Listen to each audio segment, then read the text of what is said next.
Добрый день. Давайте посмотрим второй прогноз для Овна на апрель 2024 года. Что ожидает Овнов в апреле 2024 года? Основной фон месяца: работа, карьера, финансы, имущество, личная жизнь, то, что происходит вокруг вас, события, какие-то люди, которые влияют на вашу жизнь. И совет или подсказка от Ленорман. Итак, основное настроение. Паж кубков. Радостное настроение, приподнятое, дружелюбное. В общем, это для вас пора встречать весну. Такое настроение уже. Смотрим сейчас расклад в марте на апрель, но уже чувствуется весна у вас в настроении, по крайней мере. Итак, в работе что? Семерка жезлов. Ну, здесь такая может быть ситуация. Это карта обороны от видимых или невидимых воображаемых врагов. И здесь ситуация говорит о том, что либо вы можете постараться отлынивать от своих обязанностей, либо постараться избежать того, чтобы на вас навалили еще какую-то работу, особенно в сочетании пажа кубков, потому что хочется весны, а не работы.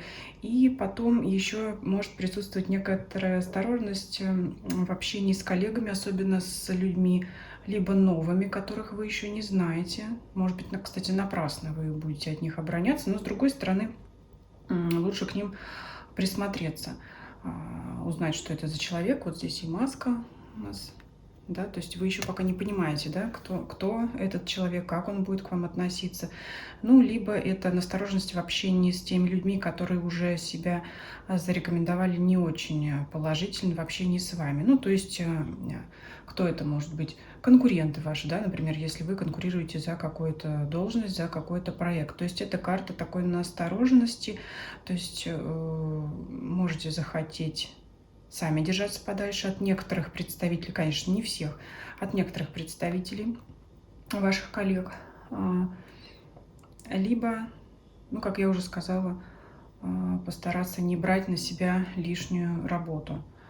Что тут еще может быть? Для тех, у кого свое дело, это присматриваться к конкурентам, опять осторожничать с ними, да, вот как-то вот, может быть, поглядывать на них, что там, как они, как бы они у вас что-то не подсмотрели.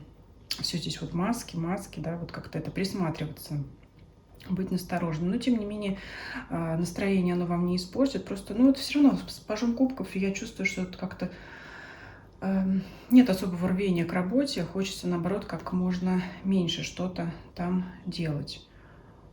Что еще? Для тех, кто ищет новую работу. Предложений у вас, кстати, могут быть много, но они все какие-то, знаете, вы тоже от них так настороженно. Скорее всего, вы будете понимать, что вам могут обещать золотые горы, но вы как-то вот нет, что-то нет, подождем, подумаем.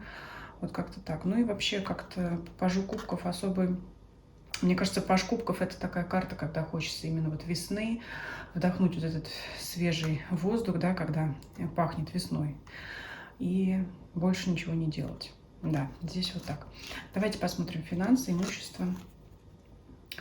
Четверка мечей. Здесь у нас остановочка, пауза.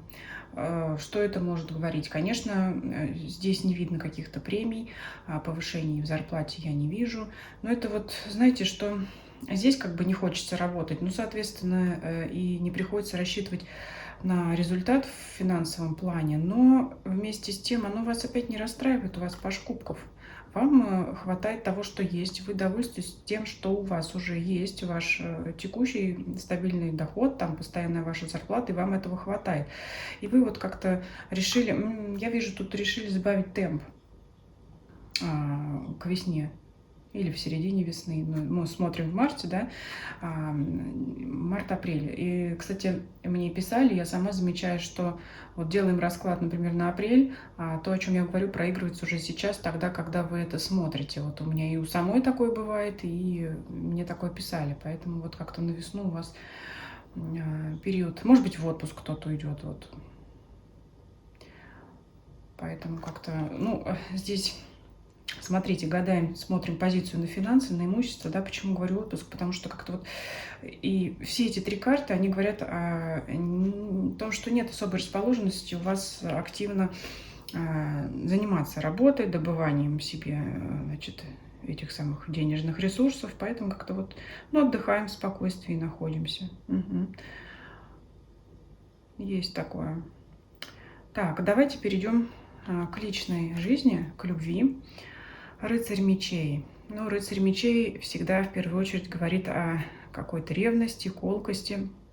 Здесь давайте раскроем, потому что здесь непонятно. Вроде настроение у нас хорошее, ничего нам его не портит, но вместе с тем есть ревность. Может, это вас кто-то приревновал, может, ваш партнер вас приревновал, а вы и рады ревнует, значит, любит. Вот такое может быть у вас ощущение, да, потому что это не ваша ревность. Были бы вы в позиции человека, который ревнует, вряд ли бы у вас было хорошее настроение. Поэтому, скорее всего, вы здесь думаете, ревнует, значит, любит. Давайте здесь еще раскроем. Тройка жезлов. Паш пентаклей. Семерка кубков. Ну, хочется сказать, вся такая воздушная, к поцелуям зовущая, да, как в известном произведении. Хочется подарков, хочется внимания, и внимание, оно это у вас есть. Я, знаете, наверное, здесь даже не буду делить на тех, кто в паре, кто не в паре, потому что здесь в любом случае и для тех, и других будет одна и та же звучать история, когда пахнет весной. Хочется всего, хочется подарков, хочется внимания от противоположного пола, независимо от того, мужчина вы или женщина. Хочется мечтать, вот, любить. Вот она, семерка кубков, это ваши мечты. Тройка жезлов, нацеленность на что-то новое, может быть, да. Кто-то по весне, конечно, всегда хочется любви, отношений, новой любви, новых отношений для кого-то, да. Ну и Паш Пентакли, это, конечно, может быть, какие-то те самые подарки на первых свиданиях, или если они уже у вас с вашим партнером не первые, то хочется вот как-то вот опять вдохнуть этого же самого свежего весеннего воздуха в ваши отношения. Ну и вот оно и рыцарь мечей. Я думаю, вы так вдохнете, что ваш партнер вас приревнует, потому что будет чувствоваться от вас вот это вот весенняя энергия любви, особенно, да, это же ваш период с марта на апрель, это же период Овна, вот оно ваше цветущее состояние душевное. Так что здесь вот такое. И если у вас партнера в данный момент нет, все равно как-то вот у вас же поклонники есть же, да, ну поэтому раскладу их не может быть. И вот они как-то будут видеть, что вы цветете и пахнете, и будут каждый из них вас ревновать. Даже если вы не знаете, что они у вас существуют, а ревновать все равно будут. Поэтому так, давайте смотреть, что рядом с вами. Девятка пентаклей. Ну, у вас тут карта цветущего сада. Вот смотрите, такое ощущение, что здесь еще девушка такая, как бы, хочется сказать, расправила крылья, да, потому что у нее здесь несколько рук, но это явно, наверное, как хотели изобразить, что она в движении, вот машет своей шалью. Здесь человек, наслаждающийся жизнью. А эта карта говорит о том, что вокруг вас. Рядом с вами, вокруг вас все есть, поэтому нет стремления что-то где-то стремиться на работе, зарабатывать, куда-то рваться.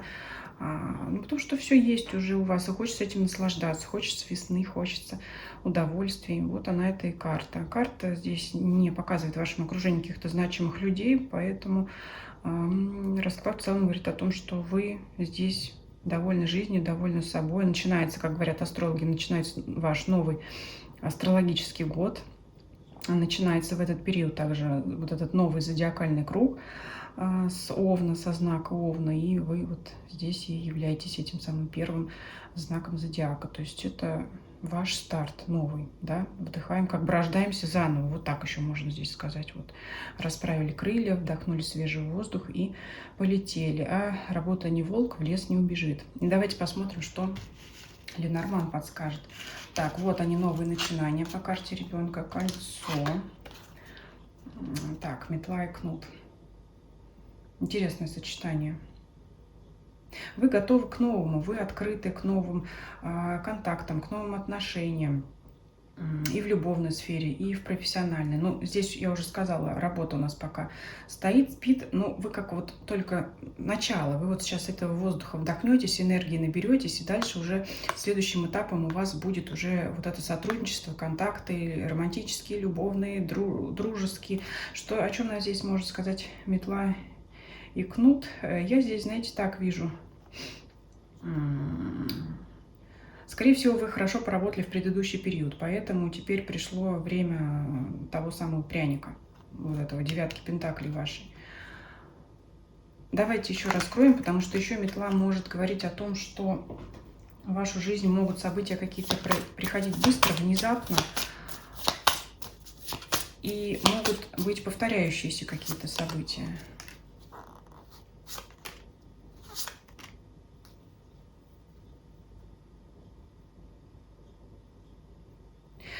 Ну вот смотрите, если брать любовную линию, раз уж выпала карта сердца, кому-то может вернуться партнер из прошлого, но тут есть негативный момент. Это, скорее всего, тот партнер, с которым вы не очень хорошо расстались. Просто видя вашу энергию, притягательность, вашу...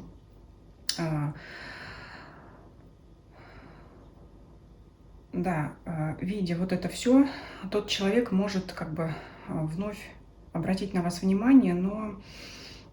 Я думаю, что вы понимаете, что не стоит туда влазить в ту воду, а следует идти к новым берегам, искать что-то более надежное по якорю. Вот такое здесь может быть, да. То есть на вашу эту энергию, как мед, может что-то прилететь, то, что вам не надо, потому что ну, будут слетаться все, чувствовать вашу энергию, ваше желание жить, ваше вот это вот, как это сказать... Ну, такая свежая энергия, вот весенняя. Я говорю, по пажу кубков, это вообще весенняя масть, кубки. Поэтому вот единственное, что, да, когда вы будете так открыты вот ко всему, к общению, к миру, берегитесь вот тех людей, которые могут, знаете, что называется, присесть на хвост. Здесь есть такое. Потому что, ну, скажем так, захотят поживиться вашей энергией, вашими ресурсами и все такое прочее. Поэтому вы здесь вот такой совет будет прошлое, оставьте в прошлом, у вас только новое начало, только вот новые какие-то веяния. А так опять еще лиса в положительном ключе может опять же означать вашу яркость, вашу привлекательность опять для противоположного пола, потому что последнее время, знаете, когда надоедают одни и те же трактовки карт, начинаешь, чтобы как-то не застаиваться в одном и том же, да, чтобы каждый раз не читать, особенно гороскопы, да, каждый раз одно и то же, из месяца в месяц, 12 знаков по 12 месяцев, 144 расклада одинаковых практически, одно и то же читаешь, надоедает, да, поэтому вот стало как-то... Почему я все это вам долго рассказываю? Потому что стало по-другому некоторые карты читать. Иногда вот лиса, нам кажется, что это хитрость, обман, да, вот как в сказках народных, да, это всегда вот хитрость, но, скажем так, пересмотрела свое отношение к прочтению некоторых арканов, и если как бы в первую очередь пытаюсь найти всегда сначала положительное значение в карте, и если уж только соседние карты свидетельствуют о чем-то нехорошем, тогда уже раскрываю негативную сторону. Но хорошая сторона лисы — это ее яркость и привлекательность. Да? Поэтому это также могут быть яркие чувства, которые могут перерасти в постоянную основу. То есть вы своим здесь настроением, своим поведением можете заложить опять новый старт, новое начало к тому, чтобы появилась какая-то яркая любовная история, по крайней мере, такой долгосрочный роман. Вот здесь такое может быть еще прочтение. Ну, я думаю, мы на этом остановимся. Очень приятный расклад, весенний, радостный. И я вам желаю, чтобы у вас все эти хорошие трактовочки сбылись. Пишите ваши комментарии, ставьте лайки, если вам видео понравилось. Не забывайте подписываться на других платформах: Telegram, Дзен, YouTube. Смотрите расклады там, где вам удобнее смотреть. Делитесь, как всегда говорю, делитесь этим видео с вашими друзьями, знакомыми, для которых этот расклад может быть интересен и полезен, по вашему мнению. Всем спасибо за просмотр, всем до свидания.